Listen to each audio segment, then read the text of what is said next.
शेतकरी मंडळी नमस्कार. आज आपण सांगली जिल्ह्यामध्ये हळद पिकात आलेलो आहे आणि प्रदीप सावंत साहेबांनी कन्सल्टिंग केलेला हा प्लॉट आहे. तर सविस्तर जाणून घेऊया आपण. साहेब नमस्कार. नमस्कार. तुमचं आम्हाला नाव सांगा की. राहुल वसंत सावडे, राहणार आष्टा, तालुका कळवा, जिल्हा सांगली. अच्छा, ही तुमची हळद आहे. कोणती व्हरायटी आहे आणि किती क्षेत्र आहे? सेलम आहे. शेलम आहे. किती क्षेत्र आहे? 1 एकर. हे संपूर्ण 1 एकर आहे. बरं मला सांगा, या हळदीला आज किती महिने पूर्ण झाले? 4 महिने झाले. ठीक आहे.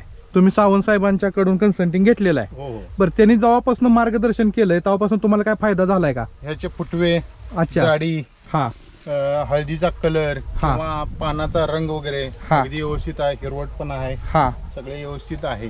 सगळे व्यवस्थित उकळायला लागल्या. अच्छा, हे आपण बघतोय समाधानकारक आहेत. फुटवे वगैरे असे जबरदस्त निघायला लागलेले आहेत आणि जमीन अशी उकलून फुटवाचा बाहेर यायला लागलेला आहे. म्हणजे हळद फुगायला लागलेला आहे बऱ्यापैकी चांगली. म्हणजे जमिनीत चांगला बदल झालेला आहे. ठीक आहे. सावंत साहेबांनी जमिनीवरती काम केलेलं आहे. बरोबर सावंत साहेब? हा, सगळं काम तुमचं जमिनीवरती आहे. जमीन चांगली तर येणार पीक चांगलं.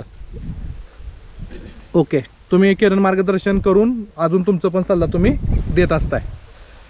तर शेतकरी मंडळी बघा, आपलं देखील हळद पीक असेल तर अवश्य दिलेल्या नंबरवरती कॉल करा आणि आपल्या हळदी पिकाचं उत्पादन भरघोस वाढवा. सावंत साहेब, हायेस्ट तुम्ही हळदीमध्ये किती क्विंटल हळद काढलेलं आहे गुंठ्याला?